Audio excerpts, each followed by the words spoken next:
नमस्कार दोस्तों, आपका स्वागत है फैंटेसी नॉवल ऑडियो बुक में। आज हम लेकर आए हैं एक रोमांचक और रहस्यमयी कहानी जो आपको कल्पना की एक नई दुनिया में ले जाएगी। शुरू करने से पहले एक महत्वपूर्ण सूचना। इस कहानी के सभी पात्र, स्थान, घटनाएं और नाम पूर्णतः काल्पनिक हैं। इनका किसी वास्तविक व्यक्ति, स्थान या घटना से कोई संबंध नहीं है। यदि कोई समानता पाई जाती है तो वह मात्र संयोग होगी। तो बिना किसी देरी के आइए शुरू करते हैं आज की शानदार कहानी। अध्याय 1021 रात्रि कोहरा। क्या ये दिव्य वृक्ष है?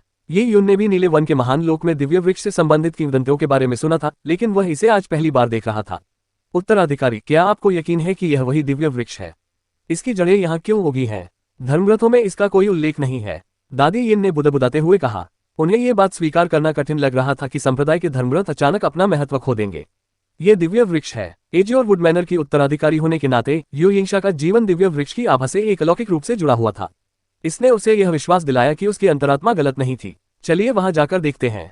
किंवदंतियों में एक महान महिला का वर्णन है, वही महिला जिसकी तस्वीर एजियोर वुड मैनर के चित्रों में है, जिसने एजियोर वुड ग्रेट वर्ल्ड का दिव्य वृक्ष लगाया था। ये वृक्ष जिस दुनिया में स्थित था उसके भाग्य का निर्धारण करता था, लेकिन करोड़ों साल पहले उस दुनिया का पतन शुरू हो गया था। हालांकि यू यिंगशा जानती थी कि नीले लकड़ी के महान संसार के विनाश को रोकना असंभव है, फिर भी वह कुछ करने के लिए दृढ़ संकल्पित थी। उसे उम्मीद थी कि अगर वह उस दिव्य वृक्ष की जड़ों के जाल के पास जाएगी जिससे वह पहले कभी नहीं मिली थी, तो शायद कुछ अच्छा परिणाम निकल आएगा। ये यून ने सिर हिलाया। करोड़ों वर्षों से जीवित ये दिव्य वृक्ष जीवन का एक चमत्कार था। ये शुद्ध यान तलवार महल में मिले 3000 महान दाव वाले दाव वृक्ष से हर मायने में श्रेष्ठ था। तीनों उस विशाल वृक्ष की जड़ों के जाल की ओर बढ़ने लगे। विशाल वृक्ष की जड़ें दूर नहीं लग रही थी, लेकिन किसी अनसुलझे कारण से इतनी लंबी पैदल यात्रा के बावजूद वे उसके बीच की दूरी को कम नहीं कर पा रहे थे। देखने में भले ही वातावरण हानिरहित लग रहा था, लेकिन तीनों ने 33 आकाशों के द्वार में उड़ने का प्रयास नहीं किया, क्योंकि वह तरह तरह की विचित्रताओं से भरा हुआ था। आगे बढ़ते समय वे विशेष रूप से सतर्क थे। अनजाने में ही आकाश धीरे धीरे अंधेरा हो गया। ये यून ने ऊपर देखा तो उसे आकाश में टिमटिमाते तारे दिखाई दिए। तारों की एक हल्की सी धारा आकाश में भव्य और तेजस्वी ढंग से फैली हुई थी। इससे ये यून हैरान रह गया। एजियोर वुड ग्रेट वर्ल्ड एक बंद दुनिया थी, तो वे आकाशगंगा की इतनी विशाल भुजा को कैसे देख सकते थे? क्या ऐसा हो सकता है कि जिस आकाश को वे देख रहे थे वह एजियोर वुड ग्रेट वर्ल्ड का आकाश न हो? पता नहीं कब रात का कोहरा धीरे धीरे छा गया। हालांकि कोहरे की हल्की परत के कारण दृश्यता पर कोई असर नहीं पड़ा। दादी यिन ने अनजाने में अपने कदम धीमे कर लिए थे, क्योंकि वर्षों के अनुभव से उन्होंने संभावित खतरे को भांपने की अपनी क्षमता को और भी निखार लिया था। बच्चे, जरा धीरे चलो, मुझे कुछ गड़बड़ लग रही है, दादी यिन ने कहा। रात के घने कोहरे में वे तारों से भरी आकाशगंगा की भुजा तो देख पा रहे थे, लेकिन दूर स्थित विशालकाय पर्वत अब दिखाई नहीं दे रहा था। दिव्य वृक्ष की जड़ें पहले ही हल्के कोहरे में छिप चुकी थीं। ये यून ने अपनी ऊर्जा दृष्टि सक्रिय की, लेकिन उसे कुछ भी असामान्य दिखाई नहीं दिया। हालांकि उसकी गति भी धीमी हो गई थी। अचानक ये यून को बहते पानी की आवाज सुनाई दी। यह आवाज बहुत धीमी और अस्पष्ट थी। ये यून को समझ नहीं आ रहा था कि उन्हें घेरने वाले इस रात के कोहरे का स्रोत क्या है। यह कोई नदी या कुछ और हो सकता था, लेकिन उसे यह कोहरा बेहद अजीब लग रहा था। आगे देखने पर कोहरे के कारण सब कुछ धुंधला दिखाई दे रहा था, लेकिन उसके पीछे कोहरा बिल्कुल भी घना नहीं था। जिस रास्ते से वे आए थे वह अभी भी एकदम साफ था। मुझे ये बेचैनी क्यों सता रही है कि हम रास्ता भटक गए हैं? प्रश्नवाचक चिन्ह उद्धरण चिन्ह, ये यून ने अचानक कहा। ऊपर तारों से भरे आकाश को देखते हुए वे एक खास दिशा में चल रहे थे। दिव्य वृक्ष की जड़ें ठीक उनके सामने होनी चाहिए थी, लेकिन उनके दिल में बेचैनी बढ़ती जा रही थी। फिर भी वे अपनी ऊर्जा दृष्टि से कुछ भी नहीं देख पा रहे थे। चीजों का दिखाई न देना अच्छी बात होनी चाहिए थी, लेकिन कुछ भी न होना असामान्य था। यू यिंगशा एजियोर वुड मैनर के लिखित नियमों को याद करने की पूरी कोशिश कर रही थी, लेकिन जैसे ही वह कुछ कहना चाहती थी, अचानक उसे अपनी पीठ के पीछे एक ठंडी सिहरन महसूस हुई, जिससे उसके रोंगटे खड़े हो गए। यू यिंगशा ने अचानक अपना सिर घुमाया और उसके चेहरे के भाव एकदम बदल गए। इससे ये यून चौंक गया और उसने जल्दी से अपना सिर घुमाया। धुंधले और छायादार कोहरे में कुछ भी नहीं था। क्या गलत? यू यिंगशा के पीले पड़े चेहरे को देखकर ये यून ने अनुमान लगाया कि उसने कुछ क्षण पहले कुछ देखा था। एक आंख। मैंने एक गुलाबी रंग की आंख देखी। वह कटोरे के आकार की थी और वह आंख भूत की तरह हमारा पीछा कर रही थी। वह हमें लगातार देख रही थी और जैसे ही मैंने पीछे मुड़कर देखा वह गायब हो गई। यू यिंगशा मन ही मन परेशान थी। वह भी मार्शल आर्ट की अभ्यासी थी। इस तरह भयभीत होकर प्रतिक्रिया देना उसके लिए उचित नहीं था। अगर यह कोई खतरनाक हमला होता तो शायद वह इतनी भयभीत हो जाती कि अपनी आधी युद्ध शक्ति का भी उपयोग नहीं कर पाती। एक आंख। ये यून का दिल जोर से धड़कने लगा। उसे विश्वास नहीं हो रहा था कि यू यिंगशा को कोई गलतफहमी हुई है। यह संभव था कि कोहरे में ऐसी कोई चीज सचमुच मौजूद हो। सबसे अजीब बात यह थी कि उसकी ऊर्जा दृष्टि उसे कुछ भी नहीं देख पा रही थी। ऊर्जा दृष्टि सर्वशक्तिमान नहीं थी। ये केवल उसे ऊर्जा का एक दृश्य ही दिखा सकती थी। क्या होगा यदि अंधेरे में छिपी वस्तु में ऊर्जा का कोई उतार चढ़ाव न हो? ऐसी शक्ति जो इतनी खामोशी से उसके पास आ सकती थी, उसे देखकर ये यून के रोंगटे खड़े हो गए। उसे हर हाल में सतर्क रहना था। 33 आकाशों के द्वार में उसका सामना जिन खतरों से होना था, उनकी कल्पना भी नहीं की जा सकती थी। उसने रक्त रेगिस्तान को बड़ी बहादुरी से पार किया था, लेकिन ऐसा सिर्फ इसलिए संभव हो पाया था क्योंकि वह अपनी ऊर्जा दृष्टि से रक्त रेगिस्तान की घातक कार्यप्रणाली को देख सकता था। युए यिंगशा को पीछे से किसी के आने का डर था, इसलिए वह लगभग हर कदम के बाद पीछे मुड़कर देखती थी। जैसे जैसे वे आगे बढ़ते गए, पानी की वह हल्की सी आवाज और स्पष्ट होती गई। जैसे ही वे कोहरे से बाहर निकले, उन्हें आखिरकार पानी की आवाज का स्रोत दिखाई दिया। तीनों के सामने एक काली नदी थी जो एक दर्रे में जाकर खत्म होती थी। उस दर्रे में एक भंवर था जो ऐसा लगता था मानो जमीन के बहुत नीचे बह रहा हो। काली नदी का पानी चिपचिपा और भारी था, जो काली स्याही जैसा दिखता था। नदी चौड़ी नहीं थी, लेकिन उससे एक विचित्र सा एहसास होता था। और जिस चीज ने यी यून को सबसे ज्यादा भयभीत कर दिया, वह थी भंवर में धुंधली सी दिखाई देने वाली सफेद हड्डियां। जैसे ही काली नदी घाटी में अपना पानी बहाती, हड्डियां ऊपर नीचे तैरती रहीं और अंत में भंवर में समा गईं। नदी के किनारे हरी भरी घास का मैदान जितना दूर तक फैला हुआ था, उतना दूर तक फैला हुआ था, लेकिन घास अब काली पड़ चुकी थी। घास के नीचे सफेद पाउडर की एक परत थी। यी यून को व्हाइट बोन रिज में देखी गई हर बात याद थी। झील के किनारों पर अस्थि राख बिखरी हुई थी, जो वर्मवुड के लिए खाद बन गई थी। ये खतरनाक है, चलो जल्दी से यहाँ से निकले, दादी यीन अचानक रात के पक्षी की तरह कर्कश आवाज में चिल्लाईं। बिना सोचे समझे यी यून अपनी उच्च साधना स्तर वाली दादी यीन के साथ भाग निकला। दादी यीन ने एक हाथ से यी यून और दूसरे हाथ से युए यिंगशा को थामे हुए अपनी गति तकनीक का उपयोग करते हुए यथासंभव तेजी से दौड़ लगाए। यी यून ने अचेतन रूप से पीछे मुड़कर देखा तो झील के किनारे उगे काले नागदर सांपों की तरह नाच रहे थे। अस्थि राख के हिलने से मिट्टी की परत फट गई थी। यी यून को नहीं पता था कि अगर वह वहीं रुक जाता तो क्या होता। दादी यीन ने एक ही सांस में 10,000 फीट की दूरी तय कर ली।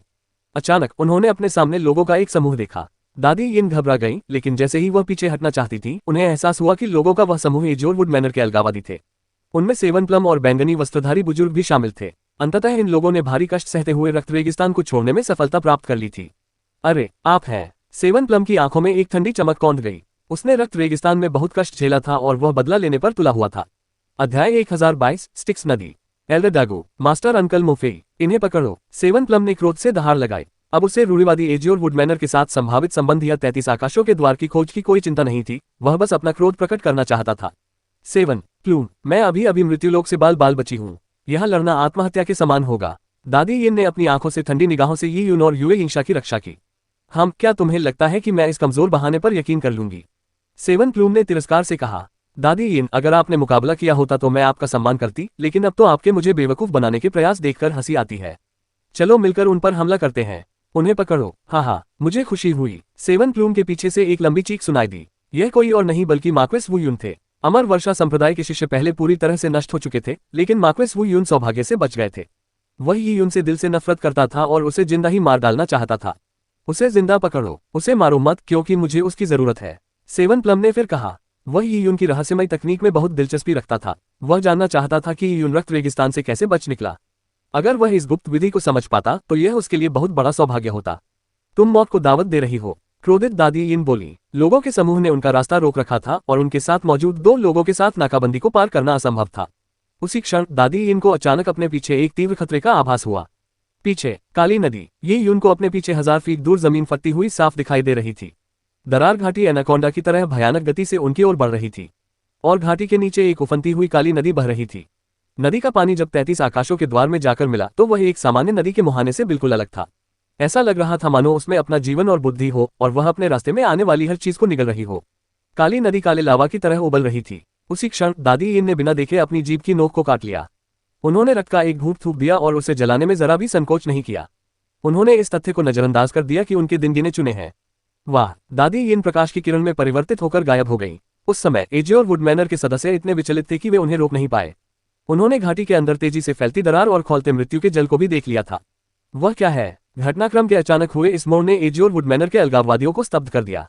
हालांकि उन्हें संभावित खतरे का कुछ आभास था, लेकिन वास्तविक खतरे का पता लगाए बिना कोई भी अपनी रक्त शक्ति का उपयोग करने को तैयार नहीं था।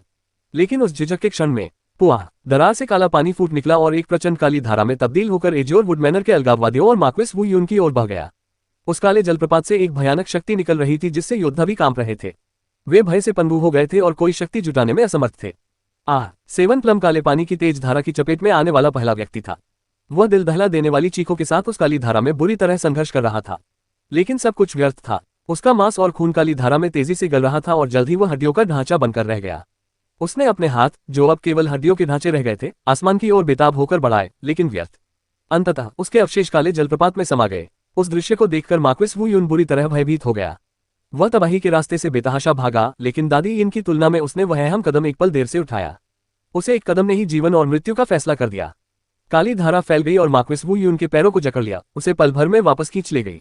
मार्क्वेस वू यून काली धारा में फंस गए। हालांकि वे 7 प्लम से कहीं अधिक शक्तिशाली थे, फिर भी वे काली धारा में कोई चमत्कार नहीं कर सके।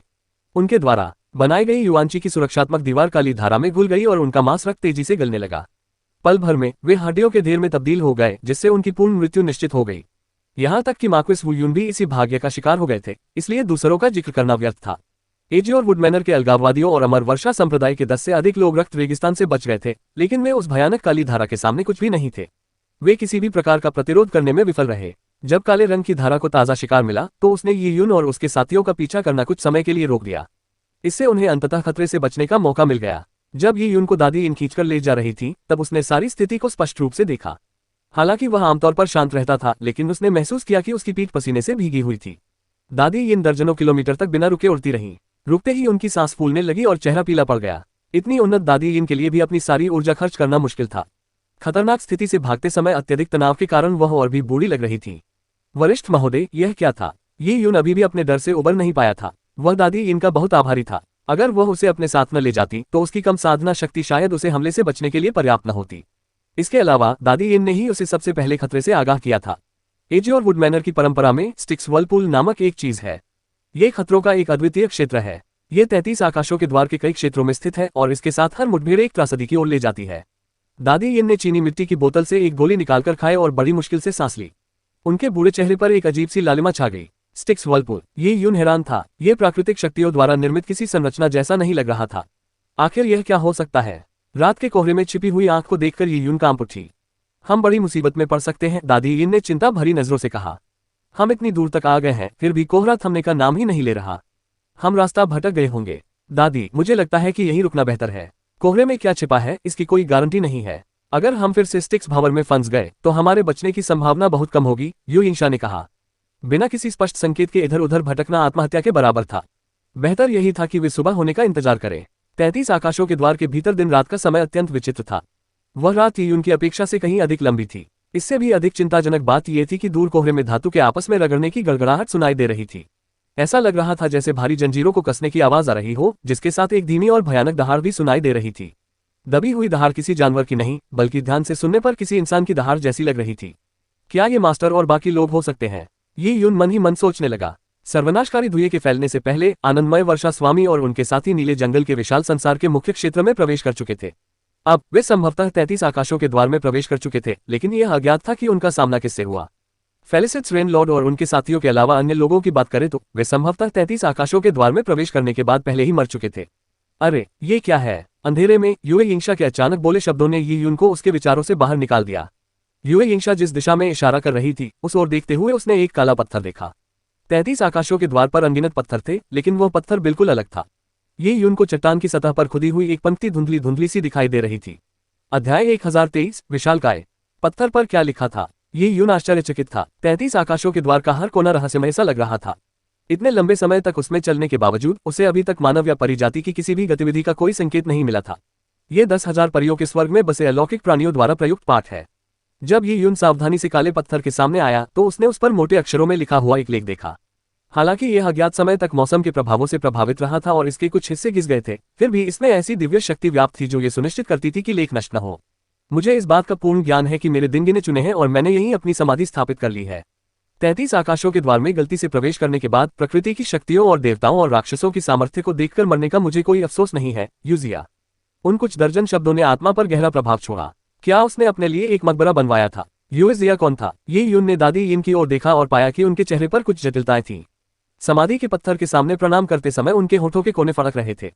यूजिया हमारे एजियोर वुड मैनर के संस्थापक पूर्वज हैं। वे एकमात्र ऐसे दिव्य स्वामी थे जो 33 आकाशों के द्वार में मृत्यु को प्राप्त हुए। उन्होंने 33 आकाशों के द्वार में 3 बार प्रवेश किया, लेकिन तीसरी बार में वे उससे बाहर नहीं निकल पाए। उसके बाद से उनके बारे में कुछ भी पता नहीं चला। जब दादी इन ने इतिहास के उस अंश का वर्णन किया तो उनके चेहरे पर मिश्रित भाव थे। करोड़ों वर्ष बीत चुके थे, लेकिन उन्होंने 33 आकाशों के द्वार में यूजिया की समाधि और अंतिम शब्द देख लिए थे। भला वे आह भरे बिना कैसे रह सकती थी? तो दिव्य स्वामी का निधन यही हुआ। ये यून के चेहरे पर गंभीरता थी। वह जानता था कि एक दिव्य स्वामी का निधन 33 आकाशों के द्वार पर हुआ था, लेकिन यह जरूरी नहीं कि वह जगह खतरों से भरी हो। उदाहरण के लिए ये यून ने अपनी ऊर्जा दृष्टि से रक्त रेगिस्तान से आसानी से बाहर निकल लिया था। यदि कोई दिव्य स्वामी रक्त रेगिस्तान में प्रवेश करता तो प्रकृति की शक्तियों के प्रति उसकी समझ के कारण उसके लिए रक्त रेगिस्तान से बाहर निकलना बहुत आसान होता। शायद किसी दिव्य स्वामी को दाव के नियमों का सामना करने के लिए प्रकृति की शक्तियों को पूरी तरह से समझने की भी आवश्यकता न होती। लेकिन यहाँ यूएजिया ने अपनी समाधि बनवा ली थी और कहा था कि वह जानता है कि उसके दिन गिने चुने हैं। प्रकृति की शक्तियों और देवताओं और राक्षसों की सामर्थ्य को देखने के बाद उसे अपनी मृत्यु का कोई अफसोस नहीं था। अपने जीवन के अंतिम क्षणों में यूएजिया ने क्या देखा और उसका सामना किन चीजों से हुआ, किस बात ने उसे तुरंत यह एहसास दिलाया कि उसके दिन गिने चुने हैं। ये यून को अचानक एक अजीब सी ठंडक महसूस हुई। अपनी जरूरत की हर चीज खरीदें और देखें, अपनी जरूरत की हर चीज खरीदें।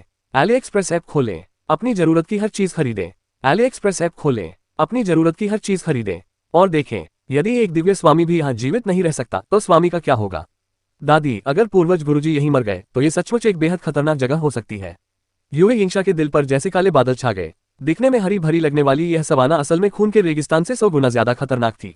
दादी यिन कुछ कह पाती उससे पहले ही धातु की जंजीरों के रगड़ने की आवाज एक बार फिर गूंज उठी। कानों पर झंझनाहट पैदा करने वाली ये आवाजें मानो नरक की गहराइयों से आ रही हो। जंजीर की आवाज के तुरंत बाद एक जोरदार धमाका हुआ। धमाका धमाका, उन पर कंपन का सैलाब उमड़ पड़ा और उनमें से प्रत्येक कंपन ने भूकंप उत्पन्न कर दिया। 33 आकाशों के द्वार में स्थित दुनिया विशाल थी, फिर भी ध्वनि विस्फोटों से धरती कांप सकती थी। इसे किस प्रकार के अस्तित्व ने बनाया। गूंज लगातार तेज होती रही, मानो दिल पर सीधा प्रहार कर रही हो। कुछ बार सुनने के बाद ये यून को एहसास हुआ कि ये आवाजें उसके दिल में गूंज रही हैं। उसकी धड़कन पर आवाज का असर हुआ और वह धड़कन के साथ तालमेल बिठाने लगी। इससे ये यून का खून और ऊर्जा अशांत हो गई और उसे सीने में भारीपन महसूस हुआ। यह एक बेहद अप्रिय अनुभूति थी। आवाज बहुत डरावनी है, ये क्या है? ये यून ने सीने पर हाथ रखते हुए पूछा। दादी यिन तो ठीक थी, लेकिन यूए यिंशा की हालत ये यून से भी बदतर थी। उनका चेहरा पीला पड़ गया था और मुंह के कोनों से खून रिस रहा था। साफ था कि तेज ध्वनि के झटकों से उनके अंगों को चोट पहुंची थी। उत्तराधिकारी, जल्दी शांत हो जाए और ध्यान कीजिए। मैं सतर्क रहूंगी। आइए सुबह होने का इंतजार करें, दादी यिन ने आग्रह किया। उन्हें नहीं पता था कि यह आवाज कब तक जारी रहेगी। उन्हें लगा कि यूए यिंशा इसका सामना ज्यादा देर तक नहीं कर पाएगी और उन्हें कोहरे में छिपी रहस्यमयी आंख से सावधान रहना होगा। उनका ध्यान भटकना नामुमकिन था। यूए यिंशा कुछ कहने ही वाली थी कि रुक गई। वह अपनी शारीरिक स्थिति जानती थी, इसलिए वह बस आंखें बंद करके ध्यान लगाने के अलावा कुछ नहीं कर सकती थी। उसने सब कुछ दादी यिन पर छोड़ दिया। रात उम्मीद से ज्यादा लंबी हो गई। भयानक गड़गड़ाहट और धातु की जंजीरों के रगड़ने की आवाजें लगातार गूंजती रहीं। बीच बीच में प्राचीन जानवरों की भयंकर दहाड़ें भी सुनाई देती थीं। ये दहाड़ें दावसीक स्तर के योद्धा को पल भर में खून के धुंध में बदल सकती थीं। इन सब बातों से उन्हें डर का दौरा पड़ गया। ऐसा लग रहा था मानो उबड़-खाबड़ पहाड़ों में कोई भयानक शक्ति जंजीरों में जकड़ी हुई हो और इस अंधेरी और डरावनी रात में उन बेड़ियों से मुक्त होने की पूरी कोशिश कर रही हो। उस कष्टदायक रात ने यूए यिंशा की युआनची को बहुत कम कर दिया। यहाँ तक कि यून को भी इसे सहन करना बेहद मुश्किल लगा। उसे पता था कि अभी तक उसका सामना किसी वास्तविक खतरे से नहीं हुआ है। ये तो बस ध्वनि तरंगें थीं जो यूएजिया जैसे व्यक्ति के लिए हानिरहित होती, लेकिन ये तरंगें उसे इतनी दयनीय स्थिति में पहुंचाने के लिए पर्याप्त थीं। इससे ये यून को गहरा खतरा महसूस हुआ क्योंकि उसे पता नहीं था कि आगे उसका सामना किससे होगा। कोहरा छट रहा है। शायद इसका कारण ये था कि भोर नजदीक आ रही थी, क्योंकि रात का घना कोहरा जिसने उनकी दृष्टि को अवरुद्ध कर रखा था और उनकी देखने की क्षमता को बाधित कर रहा था, लगभग छट चुका था। आकाश की ओर देखने पर तारों की धारा मंद होती जा रही थी। पूर्वी आकाश में रक्त लाल रंग का सूर्योदय धीरे धीरे उदय हुआ, जिसकी चमक हजारों दिव्य तलवारों की तरह फैल रही थी। आखिरकार भोर हो ही गई। आखिरकार ये यून ने राहत की सांस ली। यूए यिंशा के चेहरे पर एक दुर्लभ क्षणिक शांति छा गई। पहले उसके माथे से पसीना बह रहा था और उसकी भौहें सिकुड़ी हुई थीं। हालांकि ये यून और यूए यिंशा को कुछ कहने का मौका मिलने से पहले ही वे दूर के दृश्य को देखकर एक साथ अचंभित हो गए।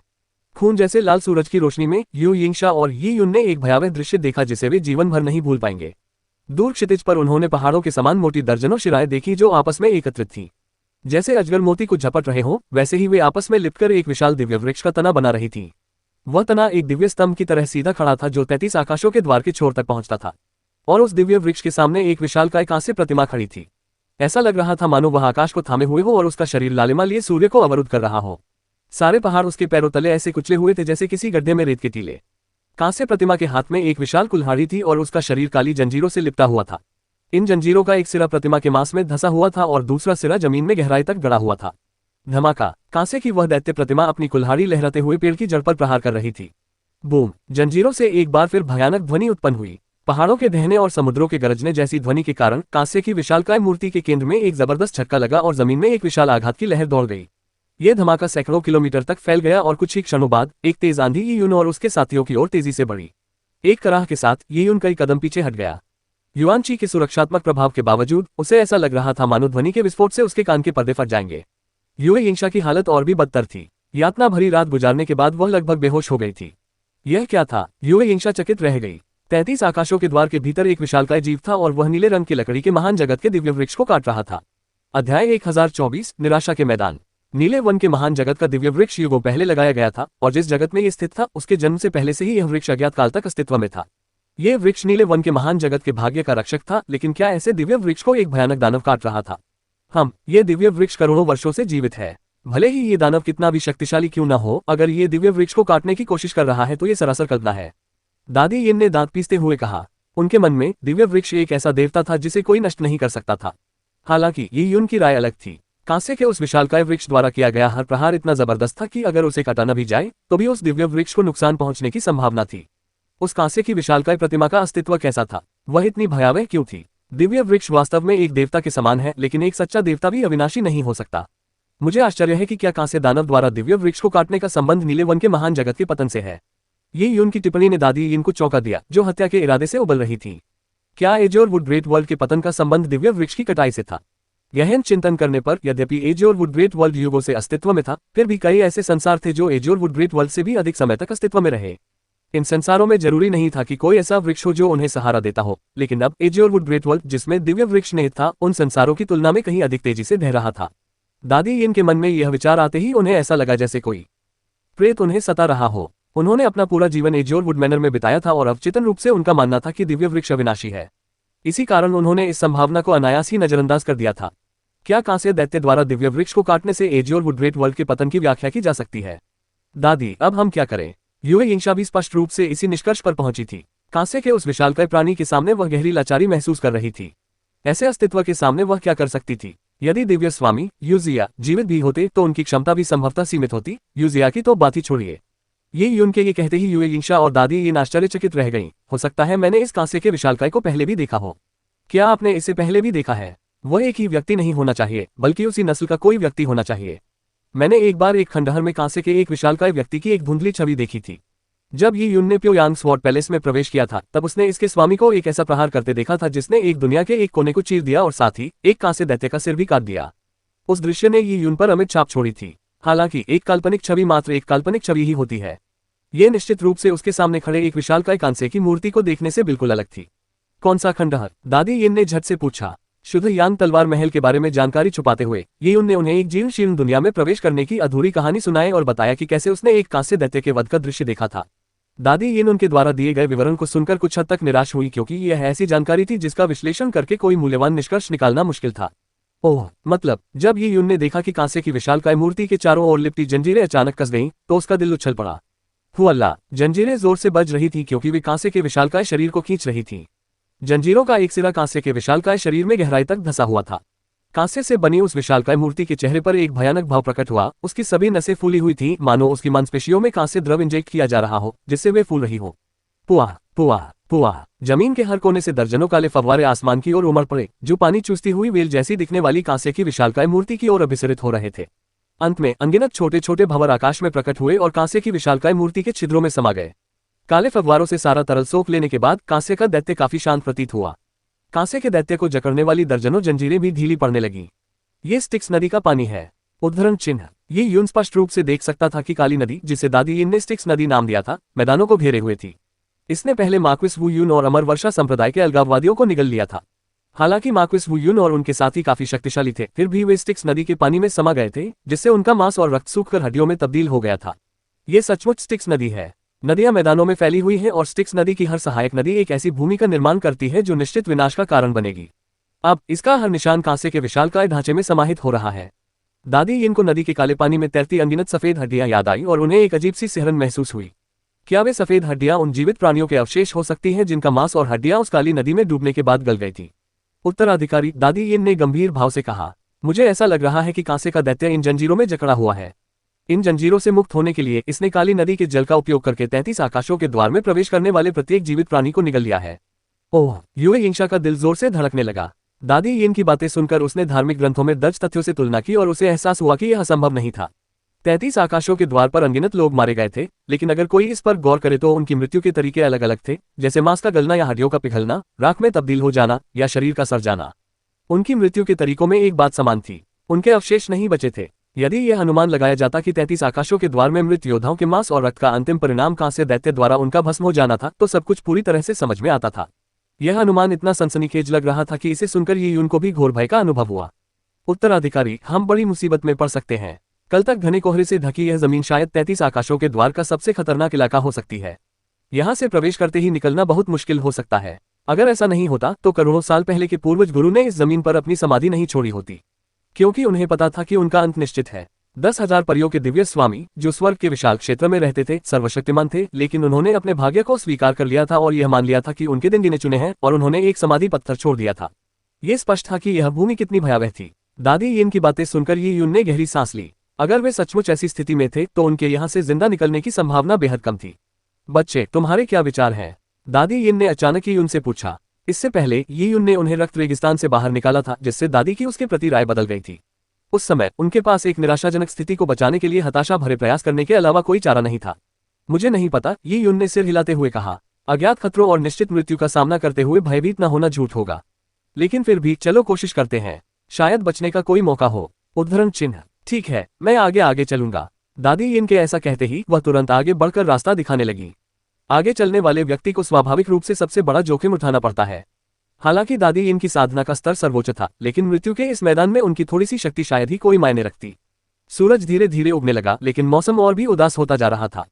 कांसे की वह विशालकाय मूर्ति धीरे धीरे कोहरे में गायब होती हुई प्रतीत हो रही थी। कब आसमान से हल्की हल्की बारिश शुरू हो गई, ये पता ही नहीं चला। हालांकि बारिश की बूंदें काली थीं, ठीक नदी के काले पानी की तरह। उनसे एक हल्की सी उदासी झलक रही थी जो घुटन पैदा कर रही थी। बारिश के बीच कटोरे के आकार की एक जोड़ी आंखें धीरे धीरे उभरी। वह चुपचाप आगे बढ़ते हुए तीनों को घूरती रही और एक प्रेत की तरह धीरे धीरे पास आने लगी। अध्याय 1025 भयावह आंखें। काली बारिश मूसलाधार बरस रही थी। ये यून और उसके साथी बारिश में आगे बढ़ रहे थे, तभी उन्होंने बारिश की बूंदों से खुद को बचाने के लिए एक सुरक्षात्मक घेरा बना लिया था। कांसे की वह विशालकाय मूर्ति पूरी तरह गायब हो चुकी थी। धातु की जंजीरों के आपस में रगड़ने की कर्कश आवाजें भी सुनाई नहीं दे रही थी, लेकिन धुंध भरी बारिश की खामोशी में ये यून को महसूस हुआ कि कोई लगातार उन्हें घूर रहा है। उसे एक गहरा डर सता रहा था, लेकिन ये यून ने जितनी बार भी अपना सिर घुमाया उसे कुछ भी दिखाई नहीं दिया। ये यून, कुछ ठीक नहीं लग रहा, युए यिंगशा ने अचानक कहा। उसे ठंडी लहरें महसूस हो रही थीं और इतनी देर चलने के बावजूद आसपास का माहौल बिल्कुल भी नहीं बदला था। ऐसा लग रहा था जैसे वे गोल गोल घूम रहे हों। दादी, क्या हम जारी रखें? दादी यिन सबसे आगे चलकर रास्ता दिखा रही थी। जब युए यिंगशा ने उन्हें आवाज दी तो दादी यिन ने तुरंत कोई प्रतिक्रिया नहीं दी, बल्कि वह सीधे आगे बढ़ती रही। दादी माँ, युए यिंगशा को अचानक कुछ गड़बड़ महसूस हुई जब वह दादी यिन के सामने प्रकट हुई। उसने जो देखा उससे उसके चेहरे का रंग उड़ गया। उस क्षण दादी यिन का चेहरा एक गहरी मृत शरीर जैसी गंध से ढका हुआ था। उनका पूरा शरीर किसी कब्र से रेंग कर बाहर निकला हुआ लग रहा था, मानो वह लगभग सड़ने की प्रक्रिया पूरी कर चुकी हो। दादी यिन की आंखें धंसी हुई थीं और उनकी झुर्रीदार पलकें कसकर बंद थीं। उनकी आंखों के बीच से काला खून बह रहा था जो लगभग सड़ चुका था। उन्हें युए यिंगशा बिल्कुल भी दिखाई नहीं दे रही थी। हालांकि दादी यिन ने अचानक अपना अकड़ा हुआ दाहिना हाथ उठाया। उनके दाहिने हाथ की हथेली और गर्दन पर दो अजीबोगरीब आंखें थीं जो उनकी नहीं थीं। ये आंखें हरे रंग की थीं और पलकें झपकाते हुए युए यिंगशा को घूर रही थीं, मानो किसी स्वादिष्ट शिकार को देख रही हो। ऐसे विचित्र दृश्य को देखकर युए यिंगशा भय से चीख पड़ी। दादी यिन उसकी सबसे करीबी थीं। अब वह अचानक अजनबी बन गई थी। इस तरह का भय किसी भी सामान्य खतरे से 10 गुना अधिक भयावह था। ध्यान से, ये यून ने तुरंत अपनी शुद्ध यांग टूटी हुई तलवार निकाली और युए यिंगशा के बगल में खड़ा हो गया। दादी यिन के शरीर पर प्रकट हुई दो आंखों को देखकर उसके रोंगटे खड़े हो गए। लेकिन उस क्षण ये यून असमंजस में थी। ऐसा प्रतीत हो रहा था मानो वे आंखें दादी यिन के शरीर पर कब्जा करने या उसे निगलने का प्रयास कर रही हो। उसे क्या करना चाहिए? क्या उसे हड़ताल करनी चाहिए? ये यून को यकीन नहीं था कि उसके एक बार से दादी यिन के शरीर पर मौजूद आंखें नष्ट हो पाएंगी या नहीं, लेकिन इसमें कोई शक नहीं था कि दादी यिन का अंत निश्चित था। दादी अभी जीवित है, मैं उनकी आभा महसूस कर सकती हूँ, लेकिन वह बहुत कमजोर है, युए यिंगशा ने कांपती हुई आवाज में कहा। उसे आशंका थी कि आंखों का वह जोड़ा जब अपना भक्षण पूरा कर लेगा तो उससे निपटना शायद और मुश्किल हो जाएगा। हालांकि उस समय दादी यिन को मारने का उसका मन नहीं बन रहा था। वरिष्ठ यिन अभी जीवित हैं, लेकिन हमारे पास कोई विकल्प नहीं बचा है। अगर आंखें दादी यिन को भी निगल सकती हैं तो हम दोनों को निगलने में उन्हें कोई परेशानी नहीं होगी। अगर हमने हमला नहीं किया तो हमारे पास कोई मौका नहीं बचेगा। ये यून केवल तथ्यों को ही बता सका, हालांकि उसे दादी यिन पर हमला करने का विचार ही घृणित लग रहा था। उनकी मृत्यु के क्षण ही उनकी सामूहिक शक्ति भी बहुत कम हो जाएगी। जैसे ही युए यिंगशा हिचकिचा रही थी, अचानक जो दृश्य सामने आया उससे उसे ऐसा लगा जैसे वह किसी बर्फीली गुफा में गिर गई हो। दूर से आती बारिश में उसे हरी आंखों की दो जोड़ियां चमकती हुई दिखाई दी। ये आंखें उन आंखों से भी कहीं बड़ी थी जो उसने पहले देखी थी। 100 से भी अधिक आंखों के जोड़े पंक्तियों में सजे हुए थे। सबसे बड़ा जोड़ा सबसे ऊंचे स्थान पर स्थित था। यह एक लालटेन जितना विशाल था और इसकी आंखों से ठंडी निगाहें निकल रही थीं, जो ये यून और युए यिंगशा को घूर रही थीं। एक निराशाजनक स्थिति। ये यून की धड़कन थम सी गई। अचानक 100 से अधिक भयानक आंखों के सामने प्रकट होने पर, जिनमें से प्रत्येक आंख दादी यिन जैसी विशेषज्ञ को भी निगलने में सक्षम थी, क्या उसके और युए यिंगशा के बचने की कोई उम्मीद थी? गॉड एडवेंट टॉवर का अब दोबारा इस्तेमाल नहीं किया जा सकता था और फेलिसिस वेन लॉर्ड द्वारा छोड़ी गई शेष 2 तलवार शक्ति से भी उसे लग रहा था कि वह ज्यादा से ज्यादा 10 सेकंड ही टिक पाएगा। एक तलवार शक्ति से ज्यादा 1 या 2 आंखें ही नष्ट हो सकती थीं। क्या अभी भी कोई रास्ता बचा था? पा बारिश के बीच और भी आंखें दिखाई दी और उन्होंने मिलकर एक पूरा समूह बना लिया। अंततः कुछ आंखें हिल उठीं। वे धनुष की डोरी से छूटे तीरों की तरह थीं जो सबसे पहले युए यिंशा की ओर बढ़ी। उस क्षण ये यून अंततः दुश्मन को स्पष्ट रूप से पहचानने में कामयाब हो गई। वे आंखें वास्तव में धुंधली काली आकृतियां थीं। प्रत्येक आकृति का शरीर धुंधला था और उसके बाहरी हिस्से में केवल आंखों का एक जोड़ा ही दिखाई दे रहा था। आंखें हल्की काली छाया से भरी हुई थीं और उनसे एक रहस्यमय हरी चमक निकल रही थी।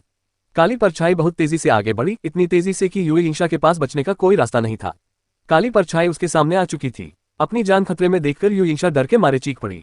वह लगभग गिर ही गई थी, लेकिन उसी क्षण अचानक उसकी छाती से इंद्रधनुषी रोशनी निकली। चा इंद्रधनुषी चमक अविनाशी तेज तलवारों की तरह थी। जहां भी वह गुजरती काली परछाइयां खूंखार प्रेतों की चीखें निकालती। कई काली परछाइयों को इंद्रधनुषी चमक ने भेद दिया। पेंग, युए यिंशा धड़ाम से जमीन पर गिर पड़ी और उसकी छाती से एक चित्र वाला स्क्रॉल गिर गया। वह चित्र अत्यंत प्राचीन था और उसमें प्राचीनता का आभास था। उससे इंद्रधनुषी प्रकाश की किरणें निकल रही थी। उस चित्र को देखकर अनगिनत परछाइयां पास आने से डरने लगी। इतना ही नहीं, दादी यिन के शरीर में प्रवेश कर चुकी परछाई भी भयभीत हो गई। ये यून ने हैरानी से उस चित्र को देखा। चित्र घास के ढेर पर लुढ़क गया और तेज बारिश के बावजूद एक बूंद भी चित्र पर नहीं गिरी। चित्र वाला कागज जमीन पर गिरते ही धीरे धीरे खुला और उसमें एक महिला का चित्र दिखाई दिया। वह लंबी और पतली कमर वाली थी। उसने काले रंग की पोशाक पहनी थी और उसकी भौहों के बीच 9 पंखुड़ियों वाला एक चमकीला कमल का निशान बना हुआ था। हालांकि यह महज एक चित्र था, फिर भी ये यून को ऐसा लग रहा था मानो वह काली पोशाक की फड़फड़ाहट को महसूस कर सकता हो। कमल की छाप भी मानो उसकी आत्मा में समा गई हो। यह रहस्यमय स्त्री नश्वर संसार से अछूती थी, मानो कोई दिव्य स्त्री नश्वर संसार में अवतरित हुई हो। यह उसकी है। ये यून ने गहरी सांस ली। आदिम स्वर्ग में ये यून ने 10,000 दानव अस्तित्व चक्र के बारे में जानकारी प्राप्त करते समय बैंगनी क्रिस्टल में छिपे 2 प्रेतों को देखा था। एक पुरुष था जो भाला चला रहा था, जबकि दूसरी यह महिला थी। उसने 9 पंखुड़ियों वाला लाल कमल धारण किया हुआ था जिसने ये यून पर गहरा प्रभाव छोड़ा था। ये यून को एक बार संदेह हुआ था कि भाला चलाने वाला पुरुष और लाल कमल वाली महिला बैंगनी क्रिस्टल के पूर्व स्वामी थे। क्या पर्पल क्रिस्टल का पिछला मालिक वह व्यक्ति था जिसने 33 आकाशों का द्वार बनाया और उस दिव्य वृक्ष को लगाया जिसने एजोरवुड ग्रेट वर्ल्ड को सहारा दिया था? ये यून के मन में विचारों की बाढ़ आ गई, लेकिन उसी क्षण चित्र से निकलने वाली इंद्रधनुषी चमक धीरे धीरे मन पड़ने लगी। ऐसा लग रहा था मानो चित्र के खुलने पर कुछ देर पहले का दिव्य प्रकाश अचानक फूट पड़ा हो। इंद्रधनुष की चमक मन पड़ते ही आकाश में मंडराती काली परछाइयां एक बार फिर हलचल मचाने लगती। ये तो पवित्र पूर्वज का चित्र है। युए यिंशा, जो जमीन पर गिर पड़ी थी, तस्वीर को गले लगाने के लिए जमीन पर लौटने लगी। वह जानती थी कि उस चित्र में असीम शक्ति समाहित है। ये पवित्र पूर्वज की शक्ति थी और जो कुछ पहले घटित हुआ था उससे ये सिद्ध हो गया था कि 33 आकाशों के द्वार के दुष्ट राक्षस इस शक्ति से भयभीत थे। हालांकि युए यिंशा को इस बात का गहरा एहसास था कि उसके पास उस स्क्रॉल में निहित शक्ति को जागृत करने का कोई तरीका नहीं था। उसने अतीत में कई बार प्रयास किए थे, चाहे वह दिव्य वृक्ष हो या चित्र, उसके प्रयासों का कोई परिणाम नहीं निकला था। हे पवित्र पूर्वज, कृपया मुझे अपनी शक्ति प्रदान करें, भले ही वह इसका 1 अरबवां हिस्सा ही क्यों न हो। उद्धरण चिन्ह। युए यिंशा ने चित्र को पकड़े हुए विनम्रतापूर्वक जमीन पर घुटने टेक दिए। वह जानती थी कि यह चित्र ही उन तीनों को बचाने की आखिरी उम्मीद थी। अध्याय 1026 प्राचीन चित्र। प्राचीन चित्र वाला दस्तावेज युए यिंशा की उंगलियों के बीच चुपचाप पड़ा था। चित्र में दिख रही महिला न केवल उस स्थान से परे प्रतीत हो रही थी, बल्कि वह हर चीज का मौन सामना कर रही थी। युए यिंशा की जान खतरे में थी, फिर भी वह उसकी विनतियों पर कोई प्रतिक्रिया नहीं दे रही थी। पवित्र पूर्वज। युए यिंशा जमीन पर घुटने टेककर गहरे सिर झुकाए बैठी। उनके हाथों में पकड़ी हुई पांडुलिपि कांप रही थी। वह जानती थी कि जिस महिला को वह पवित्र पूर्वज कहती थी, उनका एजोरवुड मैनर से कोई संबंध नहीं था। वह एजोरवुड ग्रेट वर्ल्ड और 33 आकाशों के द्वार की निर्माता थी और उन्होंने ही दिव्य वृक्ष भी रोपा था। एजोरवुड मैनर की बात करें तो उन्होंने केवल 33 आकाशों के द्वार में उनके द्वारा छोड़े गए खजानों को निकालकर ही समृद्धि प्राप्त की थी। ऐसी परिस्थितियों में उन्हें स्वयं को पवित्र पूर्वज की संतान कहने का क्या अधिकार था? खतरा एक बार फिर करीब आ गया। चित्र की चमक फीकी पड़ते ही काली परछाइयां आशंका से उसके चारों ओर मंडराने लगी। वहां लगभग 200 से 300 काली परछाइयां थीं, 30 आकाशों के द्वार में पैदा हुए दुष्ट राक्षस। युए यिंशा अच्छी तरह जानती थी कि अगर ये राक्षस झुंड बनाकर उन पर हमला कर दे, तो चाहे वह और ये यून उनसे दर्जनों गुना ज्यादा शक्तिशाली क्यों न हो, वे पूरी तरह से नष्ट हो जाएंगे। जहां तक दादी यिन की बात है, वह उस अजीब परछाई का शिकार होने ही वाली थी। काली परछाइयां करीब आती गईं, जिससे उनके पास कोई विकल्प नहीं बचा। मुझे वह चित्र देखने दीजिए। निराशा के उस क्षण में अचानक ही यून की आवाज सुनाई दी। युए यिंशा एक पल के लिए हिचकिचाए और फिर उसने चित्र उसे सौंप दिया। जैसे ही चित्र उसके हाथों में आया, ये यून ने अपनी आंखें बंद कर ली और धीरे धीरे अपनी युवांची को चित्र में प्रवाहित करने लगा। यह दृश्य देखकर युए यिंशा ने हल्की सी आह भरी। ये यून स्पष्ट रूप से चित्र के भीतर छिपी शक्ति को जगाने का प्रयास कर रहा था। हालांकि ये चित्र उसे असहाय कर देता था, जबकि बचपन से ही उसका दिव्य वृक्ष से गहरा संबंध था। ये यून एक बाहरी व्यक्ति था और यह पहली बार था जब वह नीले जंगल के विशाल संसार में आया था, तो वह क्या कर सकता था? ये बस एक आखिरी हताश प्रयास था। युए यिंशा ने न तो उसे रोका और न ही कोई स्पष्टीकरण दिया। वह बस चुपचाप अपने जीवन के अंतिम क्षण की प्रतीक्षा करती रही। जब उन्हें यकीन हो गया कि चित्र से खतरा टल गया है, तो 200 काली परछाइयां एक साथ दहाड़ उठी। उनमें से कुछ सबसे शक्तिशाली परछाइयां धीरे धीरे पास आने लगी। उनकी प्रेत जैसी हरी आंखें और भयानक नुकीले दांत पहले से ही नजदीक आ चुके थे। उस क्षण ये यून की आंखें अभी भी कसकर बंद थीं। काले साए से घिरे होने के दौरान बैंगनी क्रिस्टल की ऊर्जा ने चित्र को घेर लिया। अचानक उसने अपनी आत्मा में एक सिहरन महसूस की और उसके तुरंत बाद ये यून को लगा कि वह एक बार फिर बैंगनी क्रिस्टल के भीतर के स्थान में प्रवेश कर गया है, जिससे उसे उस महिला को देखने का अवसर मिला। वह 9 पंखुड़ियों वाले लाल कमल पर बैठी थी, उसकी पीठ ये यून की ओर थी। उसके काले बाल झरने की तरह उसकी पीठ पर लहरा रहे थे और मानो समय थम सा गया हो। काले वस्त्र पहने उस महिला ने जब ये यून की उपस्थिति को महसूस किया, तभी उसने धीरे से अपना सिर घुमाया। बूम! मानो उसने अंतरिक्ष समय को चीर दिया हो। ये यून की दृष्टि तुरंत एक बार फिर मृत्यु के मैदानों में लौट आए। उसने देखा कि जो चित्र वह पहले अपने हाथों में पकड़े हुए था, वह धीरे धीरे हवा में फैलते हुए ऊपर की ओर तैर रहा था। चित्र में दिख रही महिला की आकृति बिल्कुल वैसी ही थी जैसी उसने पर्पल क्रिस्टल के अंतरिक्ष में देखी थी। यह युए यिंशा स्तब्ध रह गई। वह चित्र को जागृत करने में असमर्थ रही थी और पिछली कई पीढ़ियों में केवल एक पवित्र कन्या ही चित्र की शक्ति के एक छोटे से अंश को जागृत करने में सक्षम थी। ये यून ऐसा करने में सक्षम कैसे थी? वो चित्र से इंद्रधनुषी प्रकाश बिखर गया। ये यून उस प्रकाश में नहाया और तुरंत ही ऐसा प्रतीत हुआ मानो वह स्वर्ग से उतरा कोई देवता हो। ये यून की आभा नहीं थी, बल्कि चित्र में चित्रित महिला की आभा थी। धीरे धीरे महिला की परछाई चित्र से बाहर निकलती हुई प्रतीत हुई। उसके हर कदम से मानो एक तेजस्वी लाल कमल का जन्म हो रहा था। उसकी उंगलियां हवा में धीरे धीरे इस तरह चल रही थी मानो वह उन पर दिव्य आकृतियां उकेर रही हो। युए यिंशा ने अपनी आंखें चौड़ी कर ली, लेकिन दिव्य आकृतियों की दिशाएं एक अलग ही स्थान पर धुंधली दिखाई दे रही थी। वह उन्हें स्पष्ट रूप से देख नहीं पा रही थी, मानो कोई चीज उसकी दृष्टि को अवरुद्ध कर रही हो। क्या ये वही दाव पैटर्न हो सकते हैं जिन्हें काले वस्त्र पहने महिला ने इस दुनिया को बनाते समय उकेरा था? काले वस्त्र धारण करने वाली महिला इस दुनिया की निर्माता थी, इसलिए एजोर वुडग्रेट वर्ल्ड के मामले में वह एक देवी के समान थी। चा दिव्य किरणें हर दिशा में फैल गईं, जिससे काली परछाइयां चीखने लगीं। जो दूर थे वे घबराकर भाग गए, जबकि जो पास थे वे इंद्रधनुषी प्रकाश के गुजरने पर राख में बदल गए।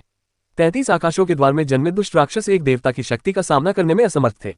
यहाँ तक कि दादी इनके शरीर में प्रवेश करने वाले दुष्ट राक्षस ने भी एक तेज चीख निकाली और फिर नीले धुएं के एक गुबार में बदल गया। दादी इनका शरीर जमीन पर गिरने से पहले जोर से हिला। वह मौत के मुंह से बचकर निकली थी और बेहद कमजोर थी।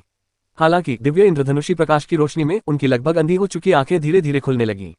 जैसे जैसे दादी इनकी धुंधली दृष्टि धीरे धीरे स्पष्ट होती गई, उन्होंने एक आकृति को दिव्य प्रकाश में लीन होते हुए देखा। उत्तराधिकारी। दादी इनके मन में सबसे पहले युए यिंशा का ख्याल आया, लेकिन काफी देर बाद उन्हें एहसास हुआ कि यह युए यिंशा नहीं बल्कि ही यून थी। क्या ये यून ने चित्र की शक्ति को जागृत कर दिया? दादी इन को इस पर विश्वास नहीं हुआ। ये यून में ये क्षमता कैसे आई? युए यिंशा और एजोर वुडमैनर की पिछली पीढ़ियों की पवित्र कन्याओं का अपनी आत्मा और रक्त से उत्पन्न दिव्य वृक्ष से एक सूक्ष्म संबंध था। परिणामस्वरूप वे पवित्र पूर्वज के चित्र जैसी पवित्र वस्तुओं को धारण करने में सक्षम थी।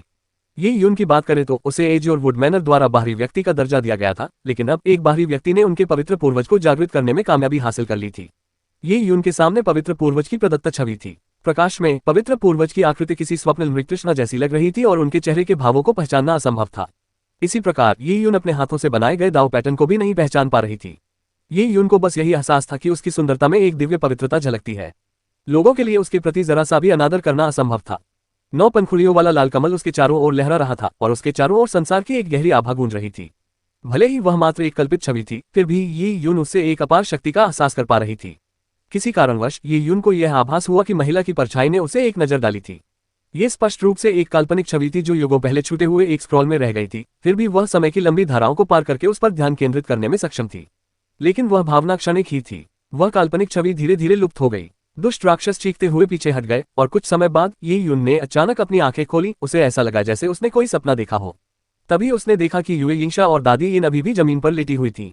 उनकी आंखों में नाचती हुई आस्तीनों और लहराते हुए वस्त्रों के साथ पवित्र पूर्वज के प्रेत का दृश्य जो ये यून के सामने था, उनके मन में गहराई से अंकित हो गया था। अनजाने में ही दादी इनकी वृद्धा आंखों से आंसू बह रहे थे। लाखों वर्षों के निरंतर परिश्रम और संरक्षण के बाद पीढ़ी दर पीढ़ी इस खंडित दुनिया और लुप्त होते नीले वन महल के संरक्षक बने रहने के बाद गिने चुने दिनों वाली वह दादी आज पवित्र पूर्वज की उपस्थिति का अनुभव करने में सक्षम हो पाई थी। दादी इन ने गहरा प्रणाम किया। आसपास के सभी दुष्ट राक्षस नष्ट हो चुके थे और सवाना की खामोशी के साथ जिस दृश्य में वे थे वह अनंत काल के लिए स्थिर प्रतीत हो रहा था। अध्याय 1027 दिव्य प्रभुओं की शक्ति। प्रेत के गायब होने के बाद चित्र धीरे धीरे लुढ़क कर ही उनके हाथ में आ गिरा। वरिष्ठ हीन, मैं एजोर वुडमैनर के अलगाववादियों द्वारा पहले बताई गई बातों के बारे में और अधिक जानना चाहता हूँ। 33 आकाशों के द्वार में वह गुप्त क्षेत्र कौन सा है जिसमें केवल युए यिंशा ही प्रवेश कर सकती है? गुप्त क्षेत्र और 9 कमलों की कुंजी ने यून को कुछ हद तक उलझन में डाल दिया था। हालांकि उसने इस बारे में पूछताछ करना अनुचित समझा क्योंकि यह नीले लकड़ी के महल की विरासत से जुड़ा था। लेकिन अब जब यह उनके अस्तित्व के लिए अत्यंत महत्वपूर्ण हो सकता है तो उसे विस्तृत जांच करनी ही होगी। गुप्त क्षेत्र दिव्य वृक्ष के भीतर का एक इलाका है। ये संभवतः दिव्य वृक्ष की मुख्य जड़ में स्थित है, जो दिव्य वृक्ष की आत्मा के सबसे निकट का क्षेत्र है। अतीत में एजियोर वुड मैनर की एक निरीक्षक थी जिन्होंने 33 आकाशों के द्वार बंद होने के बावजूद दिव्य वृक्ष को जागृत करने में सफलता प्राप्त की थी। उनके नोट्स में एक गुप्त क्षेत्र और दिव्य वृक्ष की आत्मा के अस्तित्व का उल्लेख था। इस पूर्वज के अभिलेखों के आधार पर एजियोर वुड मैनर की आने वाली पीढ़ियों का मानना था कि यदि वे इस गुप्त क्षेत्र को खोजकर दिव्य वृक्ष की आत्मा को वश में कर लें तो वे दिव्य वृक्ष को एक बार फिर जागृत कर सकेंगे। इससे न केवल एजियोर वुड मैनर की रक्षा होगी बल्कि उन्हें असीम शक्ति भी प्राप्त हो सकती है। एजियोर वुड मैनर के अलगावादी इसी उद्देश्य से यहाँ आए थे। जहां तक 9 कमलों की कुंजी की बात है वह उस पूर्वज द्वारा ही छोड़ी गई थी। दिव्य वृक्ष की आत्मा, ये युन ने युए यिंशा की ओर देखते हुए कहा, क्या गुप्त क्षेत्र को ढूंढने से दिव्य वृक्ष की आत्मा पर नियंत्रण प्राप्त करने की गारंटी मिल जाएगी? युए यिंशा ने आह भरी और सिर हिलाते हुए कहा, दरअसल ये निश्चित नहीं है। ये तो पूर्वज द्वारा छोड़ी गई एक मामूली सी नोटबुक मात्र थी। वह एक प्रभावशाली व्यक्तित्व थी, इसलिए शायद मैं उनकी तरह ज्ञानोदय प्राप्त न कर पाऊं। युए यिंशा का आत्मविश्वास बिल्कुल भी नहीं था, खासकर 33 आकाशों के द्वार में प्रवेश करने के बाद। 33 आकाशों के द्वार की विचित्रता और खतरों को देखकर उसका विश्वास और भी पुख्ता हो गया था। ये युन, तुम्हारी दृष्टि असाधारण है, ऐसी दृष्टि जो मैंने अपने जीवन में कभी नहीं देखी। तुम मानो देवताओं के चुने हुए व्यक्ति हो। ये पहली बार है जब तुम इस चित्र को देख रहे हो, फिर भी तुम पवित्र पूर्वज की शक्ति को जागृत कर सकते हो। शायद तुम ही सबसे उपयुक्त उम्मीदवार हो, युए यिंशा ने कुछ कड़वे स्वर में कहा। युए यिंशा को ऐसा प्रतीत हुआ कि काले वस्त्रों वाली स्त्री किसी देवी के समान है और आदिम युग से विद्यमान है। इसलिए युए यिंशा ने यह मानने से इनकार कर दिया कि ये युन का देवी से कोई संबंध है। ऐसे में ये युन द्वारा चित्र को जागृत करने का एकमात्र कारण यही हो सकता है कि यह स्वर्ग द्वारा निर्धारित किया गया था। ऐसी प्रतिभा और दूरदर्शिता देखकर युए यिंशा को अपनी कमियों पर खेद हुआ। वह बचपन से ही दिव्य वृक्ष के सामने प्रार्थना करती आ रही थी और उसने दिव्य वृक्ष का रस अपने रक्त में समाहित कर लिया था। फिर भी ये सब व्यर्थ था। शायद ये युन एजियोर वुड मैनर की देखरेख के लिए उससे कहीं अधिक उपयुक्त थी। दादी इनके होंठ कांप रहे थे, लेकिन उन्होंने एक शब्द भी नहीं कहा। हालांकि वह इसे स्वीकार करने को तैयार नहीं थी, लेकिन तथ्य उनके सामने स्पष्ट थे। तो चलिए दिव्य वृक्ष की ओर चलें। सवाना क्षेत्र कांस्य दैत्य की शक्ति से घिरा हुआ है, इसलिए हमारे लिए इस स्थान से निकलना असंभव है। हमारे अलावा दिव्य स्वामी भी इस भूमि से बच नहीं सकते। शायद हमें दिव्य वृक्ष के गर्भ में जीवित रहने का कोई अवसर मिल जाए। उस दिव्य वृक्ष की ओर चलना कांसे की उस विशालकाय प्रतिमा की ओर चलने के समान था। यह आत्महत्या के समान प्रतीत होता था, लेकिन उस क्षण मृत्यु का क्षेत्र ही जीवन रक्षा का मार्ग हो सकता है और विकट समय में विकट समाधान की आवश्यकता होती है। युए यिंशा और दादी इन ने एक दूसरे को देखा। खतरे के प्रति पूरी तरह सचेत होने के बावजूद उनके मन में कोई उपाय नहीं सूझ रहा था। हताशा में वे इस जानलेवा सवाना में फंसने के बजाय अपनी जान बचाने के लिए लड़ना ही बेहतर समझ रही थी। दिव्य वृक्ष एक दिव्य आत्मा है जिसे पवित्र पूर्वज ने रोपा था, और अब दिव्य वृक्ष सो रहा है जबकि कांसे का दैत्य निर्मम होकर उसे काट रहा है। यदि दिव्य वृक्ष जाग उठे तो शायद सब कुछ बदल जाए। युए यिंशा को पूरा विश्वास था कि करोड़ों वर्षों में इस दिव्य वृक्ष में संचित शक्ति अतुलनीय है। यहाँ तक कि कांसे का दानव भी इसके सामने शक्तिहीन होगा। विनाश की इस भूमि में तीनों ने एक बार फिर अपनी यात्रा शुरू की, और इस बार उनका लक्ष्य सवाना का मुख्य क्षेत्र था। अपनी इस विकट परिस्थिति में सीमा की ओर बढ़ना व्यर्थ ही सिद्ध होना था, लेकिन मुख्य क्षेत्र की ओर की यात्रा आश्चर्यजनक रूप से तेज रही। लगभग 1 कदम 5 कदमों के बराबर की गति से वे मात्र 15 मिनट चलने के बाद ही दूर स्थित दिव्य वृक्ष की जड़ों को देख सकते थे। इस प्रक्रिया के दौरान काले दुष्ट राक्षसों का लगातार उदय होता रहा, लेकिन ये उन द्वारा चित्र की शक्ति के उपयोग से उन्हें दूर रखा गया। जहां तक स्टिक्स नदी के घातक पानी की बात है तो दादी इनको उस क्षेत्र की भूवैज्ञानिक विशेषताओं की जानकारी होने के कारण वे इससे बचने में कामयाब रहे। हालांकि तीनों की संख्या सीमित थी, फिर भी उन्होंने हर तरह की चालाकी का इस्तेमाल करते हुए मौत के मैदान को सुरक्षित रूप से पार कर लिया। जैसे जैसे मुख्य क्षेत्र नजदीक आता गया, यही उनको क्षितिज में दूर खड़ी एक धुंधली काली आकृति दिखाई देने लगी। वह कांसे का विशालकाय पुतला था। कांसे की उस विशालकाय प्रतिमा का शरीर जंजीरों में जकड़ा हुआ था और वह एक मूर्ति की तरह स्थिर खड़ी थी। वह पेड़ नहीं काट रही थी। शायद इसकी सारी ताकत खत्म हो गई थी और यह ठीक होने की प्रक्रिया में था, या फिर यह केवल आधी रात में ही दोबारा हरकत करेगा। क्या वह इसलिए नहीं हिल रहा क्योंकि वह सो रहा है? अगर कांसे की यह विशालकाय मूर्ति सो रही होती तो इससे बेहतर और क्या हो सकता था? दादी इन ने सिर हिलाते हुए कहा, शायद यह इतना आसान नहीं है। अगर हम सचमुच इसके पास गए तो हम इसे जरूर सचेत कर देंगे, और जब ऐसा हुआ तो उसके लिए हमारी मौत चींटी को कुचलकर मारने जितनी आसान होगी। ये युन ने माथे पर शिकन डाली। दिव्य वृक्ष तक पहुंचने के लिए उन्हें कांसे के विशालकाय स्तंभ को पार करना ही था। हालांकि यह एक बेहद मुश्किल काम था। काले वस्त्रधारी महिला द्वारा छोड़ा गया चित्र दुष्ट राक्षसों को भगा सकता था, लेकिन शायद कांसे के विशालकाय स्तंभ के विरुद्ध वह बेकार था। जब ये युन अपने सामने मौजूद खतरों के बारे में सोच रहा था, तभी अचानक उसे क्षितिज पर कुछ आकृतियां दिखाई दी। वे बहुत दूर थीं, इसलिए तिल के दानों जितनी छोटी लग रही थीं। हालांकि अचानक एक आकृति पलक झपकते ही तेजी से फैल गई। एक विशालकाय भयानक पंजा प्रकट हुआ और उसने कांसे की उस दैत्य पर प्रहार किया। एक अन्य आकृति ने नीले रंग की विशाल तलवार से प्रहार किया। जब प्रहार की चमक फैली तो ऐसा लगा मानो आकाश और पृथ्वी दो भागों में बंट गए हो, मानो संसार में केवल वही एक चीज हो। प्रचंड शक्ति ने कांसे की उस विशालकाय प्रतिमा पर प्रहार किया। ये गुरु हैं। ये युन ने नीले रंग की विशाल तलवार से आनंदमय वर्षा स्वामी की आभा को महसूस किया। उस विशालकाय भयानक पंजे की बात करे तो वह किसी प्रेतलोक से निकले शैतान के हाथ जैसा था। सड़ते हुए मांस के नीचे सफेद हड्डियां दिखाई दे रही थी और उससे मृत्यु का खौफनाक सा आभास हो रहा था। वह व्यक्ति फे फैंटम संप्रदाय का डेमोनिक आई डिवाइन लॉर्ड है। ऐसा प्रतीत होता है कि फेलिसिट्स रेन लॉर्ड और डेमोनिक आई डिवाइन लॉर्ड दोनों ही मृत्यु के मैदान में फंसे हुए थे। उन्होंने इस अवसर का लाभ उठाकर सोए हुए कांसे दैत्य पर हमला कर दिया। मृत्यु का मैदान हर तरह से विचित्र था और हर चीज उस कांसे के दैत्य की ओर इशारा कर रही थी। अगर वे उसे मार गिराते तो शायद उनके लिए मृत्युभूमि से बचने का कोई मौका होता। दोनों दिव्य स्वामियों के आक्रमण की शक्ति अत्यंत प्रचंड थी। हमलों को देखते ही उनकी आंखों में तीव्र पीड़ा महसूस हुई। उसकी सुरक्षात्मक युवांची स्वतः ही सक्रिय हो गई और फे फैंटम संप्रदाय के डेमोनिक आई डिवाइन लॉर्ड के पीछे कुछ आकृतियों ने एक सरणी संरचना बनाई, जिससे एक छोटे पहाड़ के आकार का एक प्रेत उत्पन्न हुआ, जिसे कांसे के विशालकाय पर फेंका गया। ये यून को उनमें से एक आकृति बहुत जानी पहचानी लगी। दाओवादी यूमिंग भी यहाँ है। ये यून का चेहरा थोड़ा उदास हो गया। उसी क्षण उस विशालकाय कांसे की मूर्ति ने अचानक अपनी आंखें खोल दी, ऐसी ठंडी और निर्मम आंखें मानो किसी गहरी जमी हुई खाई से देख रही हो। तुरंत ही उसके शरीर पर लगी जंजीरों से कर्कश आवाजें निकलने लगी, जो प्रत्येक आवाज बिजली की गड़गड़ाहट जैसी लग रही थी। कांसे की उस विशालकाय प्रतिमा ने एक कदम बढ़ाया और पल भर में पूरी दुनिया कांप उठी। उसने अपनी कुल्हाड़ी लहराई और फेलिसिट्स रेन लॉर्ड और डेमोनिक आई डिवाइन लॉर्ड पर हमला कर दिया। कुल्हाड़ी की मार से ऐसा लगा मानो पूरी दुनिया दो टुकड़ों में बंट गई हो। अध्याय 1028 दिव्य जंजीरें। आकाश के फटने की तरह कांसे के विशालकाय की कुल्हाड़ी ने सबसे पहले उस भयानक हथेली पर प्रहार किया। उस भयानक पंजे ने नीले आकाश के आधे हिस्से को ढक लिया और उसने तुरंत कांसे के विशालकाय की कुल्हाड़ी को पकड़ लिया। लाखों आत्माओं ने चीख पुकार मचा दी, क्योंकि अनगिनत सिर उस भयानक पंजे से प्रकट हुए और वे दैत्य की कुल्हाड़ी को चबा रहे थे। ये हमला ये यून को ऐसा लगा जैसे उसकी आत्मा को चीर फाड़ कर ले गया हो। कांसे के विशालकाय और दिव्य स्वामियों के बीच युद्ध कितना भयानक है। हम तो इसके बाद के झटकों को भी सहन नहीं कर सकते। दादी यिन ने एक गोली खाई, जिससे उनका चेहरा असामान्य रूप से लाल हो गया और फिर उन्होंने युवांची अवरोध उत्पन्न किया। दादी यिन की युवांची सुरक्षा कवच होने के बावजूद ये यून और उसके साथियों को ऐसा लग रहा था जैसे वे तूफानी समुद्र में छोटी छोटी नावें हों। तो ये हैं दिव्य स्वामी। युवे यिंशा ने अपने सामने घट रहे दृश्य को देखते हुए बुदबुदाया। उसने नीले वन के विशाल संसार में कुछ ही योद्धाओं को देखा था और उसने इन दिव्य स्वामी जैसे बाहरी लोगों को पहले कभी नहीं देखा था। एजी और वुडमैनर की किताबों में दर्ज अभिलेखों से ही उसे दिव्य स्वामियों की शक्ति का केवल एक आभास था। उसने पहले कभी किसी दिव्य स्वामी को प्रत्यक्ष रूप से नहीं देखा था, इसलिए वह ये देखकर चकित रह गई कि उनकी शक्ति ने उन्हें कांसे के विशालकाय प्राणी से युद्ध करने में सक्षम बनाया। उसी क्षण कांसे के विशालकाय कुल्हाड़ी से अचानक एक प्रचंड प्रकाश निकला। उससे असीम विनाशकारी भावना निकल रही थी, जो सब कुछ भस्म कर देने वाली प्रतीत हो रही थी। आहा! जब उस भयानक पंजे के सिरे खूनी रोशनी के संपर्क में आए तो उन्होंने तीखी चीखें निकाली और खून की तरह वाष्पित हो गए। कांसे के विशालकाय प्राणी की कुल्हाड़ी लगातार आगे बढ़ती रही और कर्कश आवाजों के साथ उसने धीरे धीरे उस भयानक पंजे को चकनाचूर कर दिया। लाश का हाथ नष्ट हो गया है। फे फैंटम संप्रदाय के दानवी नेत्र दिव्य स्वामी हवा में प्रकट हुए। उनके पीछे एक विशालकाय रक्तरंजित खोपड़ी थी, जिसकी आंखों के गड्ढों में प्रेतवादित अग्नि जल रही थी, मानो उसका अपना कोई दिमाग हो। राक्षसी नेत्र वाले दिव्य स्वामी ने थोड़ा भौहें सिकुड़ी। कांसे का दानव उनकी कल्पना से कहीं अधिक शक्तिशाली था। इसके तुरंत बाद कांसे के उस विशालकाय ने एक कदम आगे बढ़ाया, जिससे उसके शरीर पर लगी जंजीरों ने जोरदार विरोध जताया। उसने अपनी कुल्हाड़ी उठाए और फे फैंटम संप्रदाय के सर्वोच्चों के सामूहिक प्रयासों से उत्पन्न प्रेत पर प्रहार किया। वह प्रेत विशालकाय था, जिसके सिर पर सींग थे। वह जहां से भी गुजरता वहां मौत की दुर्गंध फैल जाती और जमीन पर उगे पौधे राख में तब्दील हो जाते। लेकिन कांसे के विशालकाय की कुल्हाड़ी के सामने वह प्रेत बेहद कमजोर प्रतीत हुआ। कुल्हाड़ी ने प्रेत के सिर पर वार किया और उसे दो टुकड़ों में बांट दिया।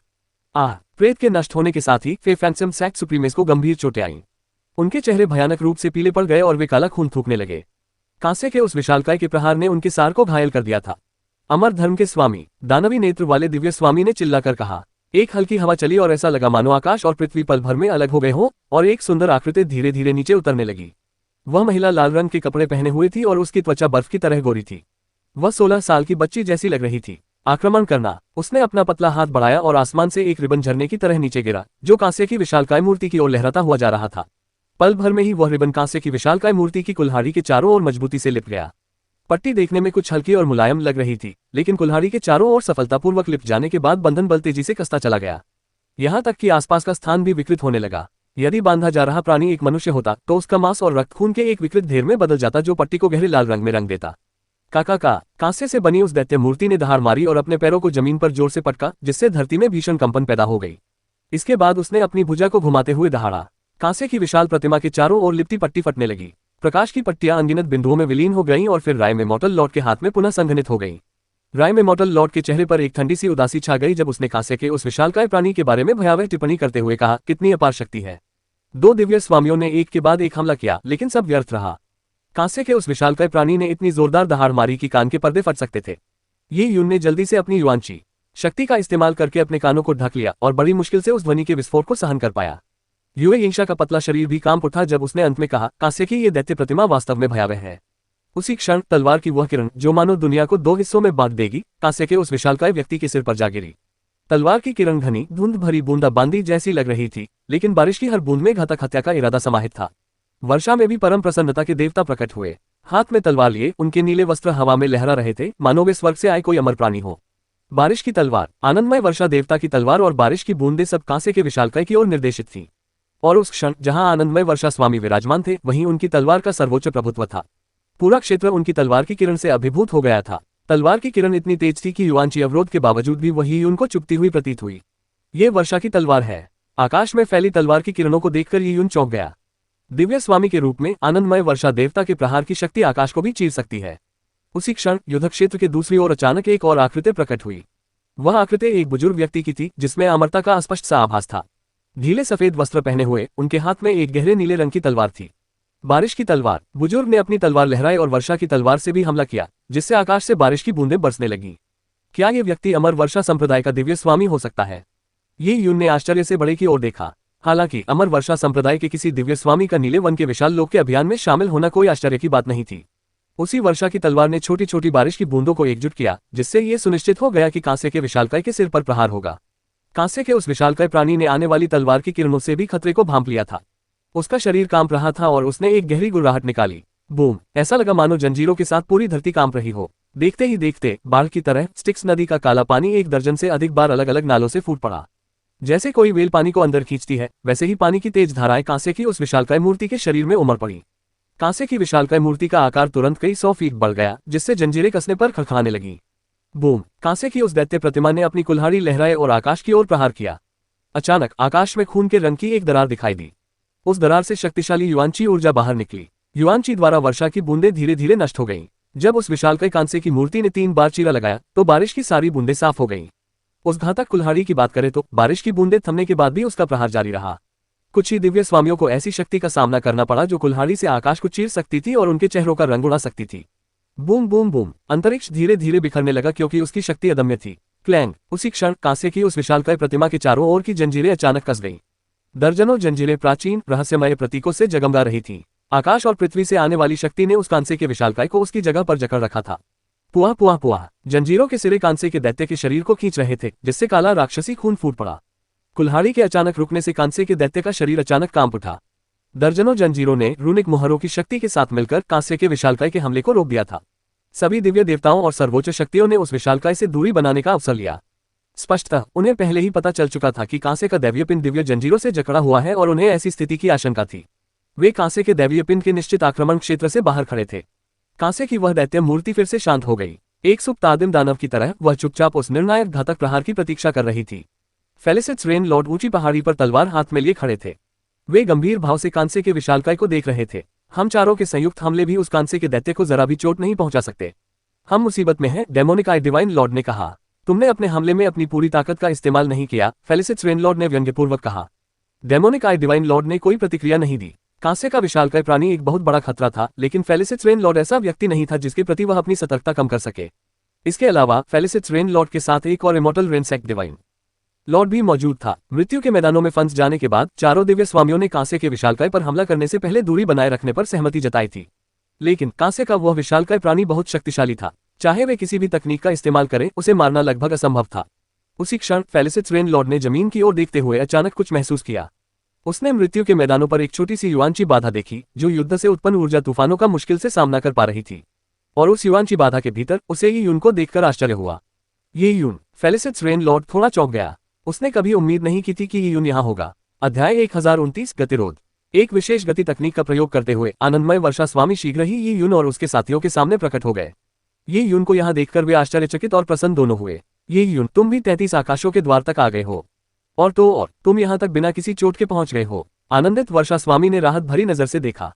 उन्हें यी यून को यहाँ लाने का पछतावा हो रहा था क्योंकि उन्हें एहसास हुआ कि नीले वन के विशाल लोक की कठिनाई का उनका आकलन गंभीर रूप से गलत था। विशेष रूप से 33 आकाशों के द्वार के साथ यह अजीब और खतरों से भरा था। जब तक कोई सर्वोच्च योद्धा न हो तब तक जीवित रहना एक चुनौती साबित होगा। ये यून से कहीं अधिक शक्तिशाली कई योद्धा मारे जा चुके थे, इसलिए ये यून की सुरक्षा के बारे में आशावादी होना मुश्किल था। हालांकि उसे इस बात की बिल्कुल भी उम्मीद नहीं थी कि ये यून न केवल जीवित है बल्कि उसे जरा भी चोट नहीं आई है। कुछ संयोगवश मिले मौकों की वजह से मैं यहाँ पहुंच पाया, लेकिन अब मैं भी इस मृत्युभूमि में फंस गया हूँ। पता नहीं गुरुजी ने यहाँ रहते हुए कोई खोज की है या नहीं। खोज? फेलिसिट्स रेन लॉर्ड ने व्यंग्यात्मक मुस्कान के साथ सिर हिलाया। मुझे यकीन नहीं है कि इसे खोज माना जाएगा, लेकिन मैं आपको एक नजर डालने दूंगा। जैसे ही परम प्रसन्न वर्षादेव ने ये कहा, उन्होंने ये यून का हाथ पकड़ा और उसे लेकर आकाश में उड़ गए। पल भर में ये यून 1 लाख फीट की ऊंचाई पर पहुंच गए। ये यून ने मृत्यु के मैदानों से ऊपर आकाश में उड़ने का साहस नहीं किया था, लेकिन एक दिव्य स्वामी के लिए चाहे कोई भी राक्षसी वाष्पों या बुरी शक्तियां, कोई भी उनके शक्तिशाली सुरक्षात्मक युवांची के कारण उनके पास नहीं आ सकता था। आसमान में काफी ऊंचाई से देखते हुए ये यून ये देखकर आश्चर्यचकित रह गया कि 9 काली उग्र नदियां 50 किलोमीटर दूर स्थित मैदानों को घेरते हुए घुमावदार रास्ते से बह रही थी। नदी का काला पानी एक एनाकोंडा की तरह था जो सब कुछ निगल जाता था। नदी के किनारों से जमीन के बड़े बड़े हिस्से ढह रहे थे। ये है, इन 9 नदियों ने मैदानों के सभी रास्ते पूरी तरह से बंद कर दिए हैं, जिससे हमारे लिए भी इस भूमि से भागना मुश्किल हो गया है। हमने उस कांसे के दानव को मारने के बारे में सोचा था, लेकिन वह बहुत शक्तिशाली है। उद्धरण चिन्ह। शुभ वर्षा स्वामी ने ये यून को नीचे लाते हुए कहा। उसी क्षण कई दिव्य स्वामी और उनके नेतृत्व में सर्वोच्च शक्तियां भी यहां आ पहुंची। ये बदमाश डेमोनिक आई डिवाइन लॉर्ड ने आश्चर्य का भाव प्रकट किया। हालांकि फेलिसिट्स रेन लॉर्ड का शिष्य कमजोर और उनकी नजर में आने लायक नहीं था, फिर भी उन्होंने कभी उम्मीद नहीं की थी कि इतना छोटा शिष्य इतनी दूर तक जिंदा पहुंच पाएगा। मुझे शायद भ्रम हो रहा है। दाओवादी यूमिंग स्वयं घायल हो गए थे जबकि यून बाल बच गए थे। इस विरोधाभास को देखकर दाओवादी यूमिंग को ऐसा लगा जैसे वे खून की उल्टी कर रहे हों। और उसी क्षण ये यून ने भीड़ के बीच यू फिहुआ को देखा। क्या तुम फिहुआ भी बच गए? यू फिहुआ ने भी ये यून को देख लिया था। कहावत है ना, दुश्मन जब मिलते हैं तो चिंगारी भड़क उठती है। यू फिहुआ को लगा था कि ये यून मर गया है, लेकिन उसे उम्मीद नहीं थी कि ये यून बिल्कुल ठीक ठाक होगा। यू फिहुआ का अपने पिता दाओवादी यूमिंग के साथ संवाद करने का एक विशेष तरीका था। जब वह किसी मुश्किल में फंस गया तो उसने अपने पिता से संपर्क किया, जिन्होंने उसे बचाने के लिए एक भयानक कीमत चुकाई। इस प्रकार यू फिहुआ सौभाग्य से बच गया। लेकिन ये यून का क्या हुआ? अमर वर्षा संप्रदाय के दिव्य तलवार स्वामी भी आकाश से अवतरित हुए। अपनी उम्र के हिसाब से वह काफी तंदुरुस्त दिखते थे और उनका कद सुगठित था। उन्होंने ये यून पर अपनी तलवार जैसी तीखी निगाहें घुमाई और एक बेहद तीक्ष्ण आभा बिखेरी। फेलिसिट्स रेन, क्या यह आपका शिष्य है? ये अमर वर्षा संप्रदाय के दिव्य तलवार स्वामी श्री शुवान जी हैं। आनंदमय वर्षा स्वामी ने संक्षिप्त रूप से उनका परिचय देते हुए कहा और फिर चुप हो गए। श्री शुवान जी ने ये यून की ओर देखा और अचानक पूछा, लड़के, क्या तुमने यहाँ मेरे अमर वर्षा संप्रदाय के सदस्यों को देखा? ये यून का दिल जोर से धड़कने लगा। क्या ये अमर वर्षा संप्रदाय के सदस्य हैं? उसने उन्हें अवश्य ही देखा था। वे स्टिक्स नदी में विलीन हो गए थे, हड्डियों के अवशेषों में परिवर्तित हो गए थे, जिन्हें अंततः कांसे के विशालकाय ने समाहित कर लिया था। इस बारे में मेरा उनसे कभी सामना नहीं हुआ। ये यून ने गंभीरता से उत्तर दिया। क्या ऐसा है? प्रश्नवाचक चिन्ह उद्धरण चिन्ह। श्री शुवान जी ने भौहें चढ़ाई।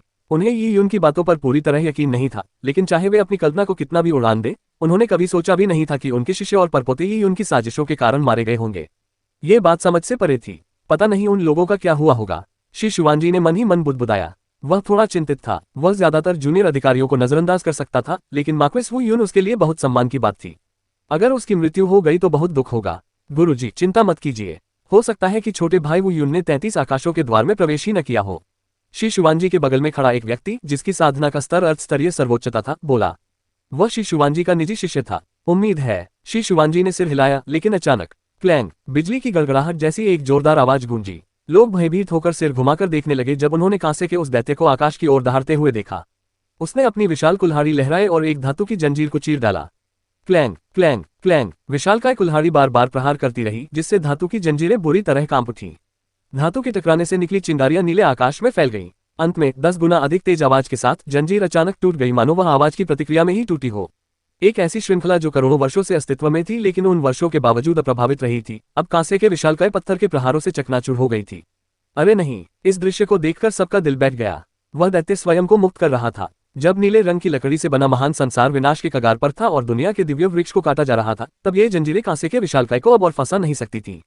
ऐसा प्रतीत हुआ मानो उस विशालकाय कांसे की मूर्ति ने जंजीर तोड़ने में बहुत अधिक शक्ति खर्च कर दी हो।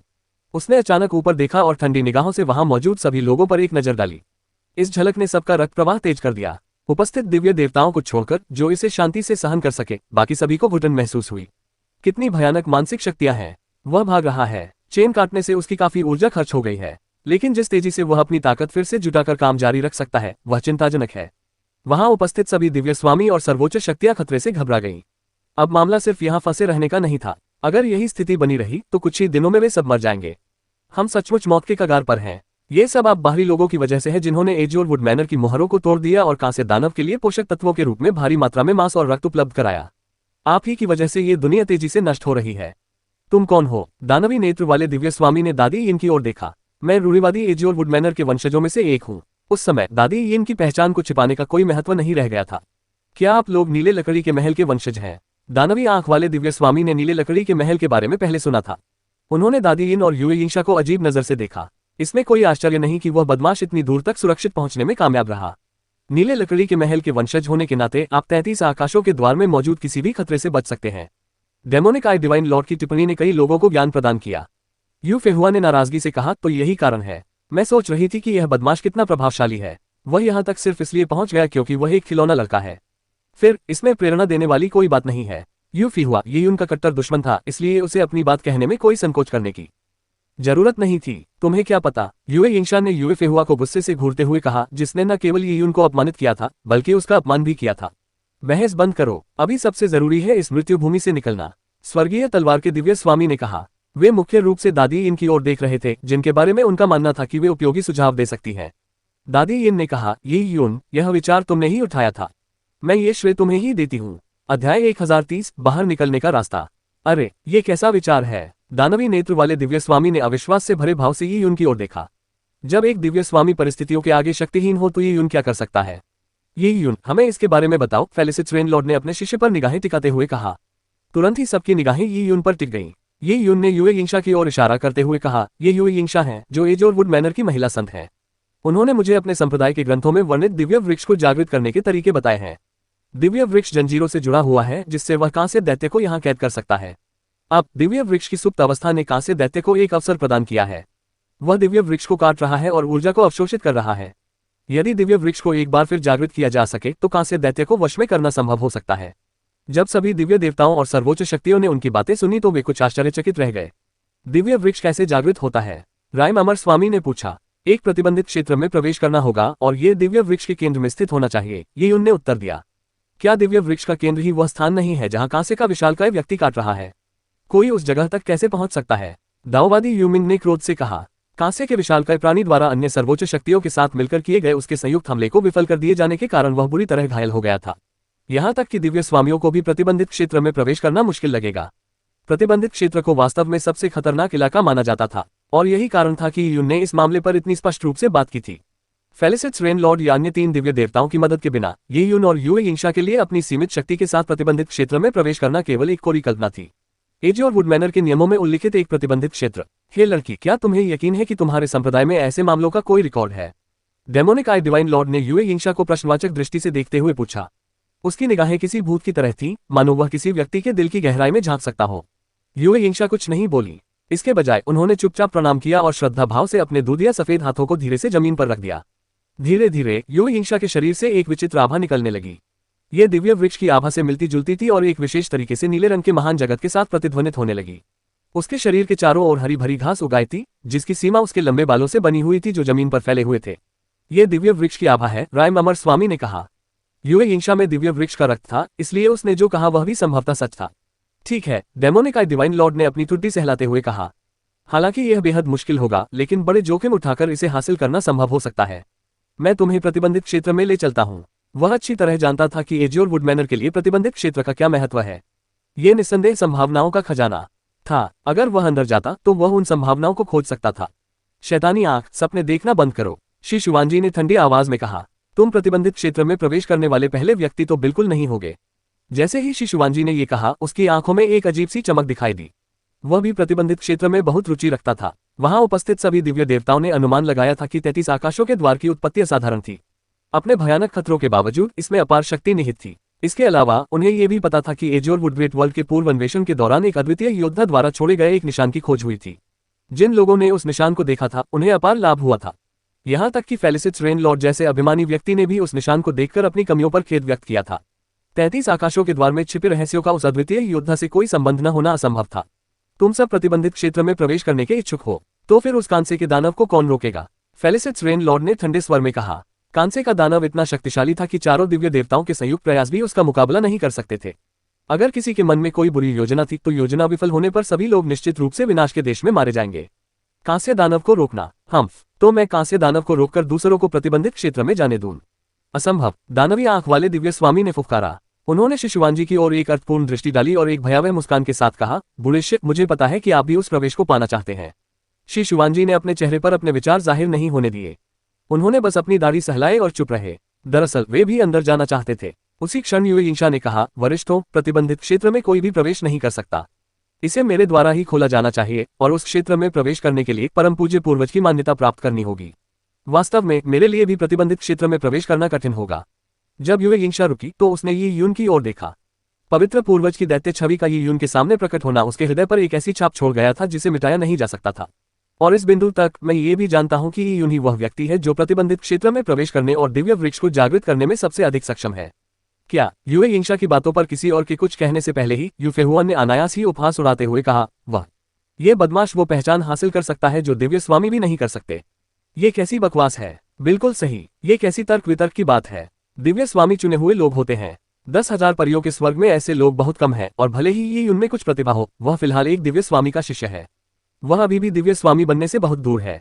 फे फैंसम संप्रदाय के कुछ सर्वोच्च सदस्यों ने तिरस्कारपूर्वक कहा। उनमें से कई लोगों के लिए दिव्य स्वामी बनने की कोई संभावना नहीं थी जब तक कि उनका किसी महान संयोगवश सामना न हो जाए। ईश्वरीय प्रभुओं के अधिकांश निजी शिष्य ईश्वरीय प्रभु नहीं बन सके क्योंकि इसकी संभावना बहुत कम थी। ये कैसी तर्कसंगत बात है कि मेरे गुरु के बजाय ही उनको आपके परम पूज्य पूर्वज की मान्यता प्राप्त होगी। उसी क्षण श्री शिवांजी के निजी शिष्य ने बोलना शुरू किया। उनका नाम श्री युहेन था। एक दिव्य स्वामी के निजी शिष्य होने के नाते उनका स्वभाव ही था कि वे अपनी तुलना ही उनसे करें, भले ही उनकी साधना का स्तर और आयु ये उनसे कहीं अधिक थी। तुम्हारे पूछने का कारण? युएयिंशा ने दादी यिन की ओर देखा और पाया कि उन्होंने हल्का सा सिर हिलाया। युए ने दांत पीसते हुए चित्र वाला स्क्रॉल निकाला। यह एक ऐसा चित्र वाला स्क्रॉल है जिसमें पवित्र पूर्वज की शक्ति समाहित है। केवल पवित्र पूर्वज द्वारा मान्यता प्राप्त लोग ही इसकी शक्ति को सक्रिय कर सकते हैं। क्या ये सिर्फ एक चित्र नहीं है?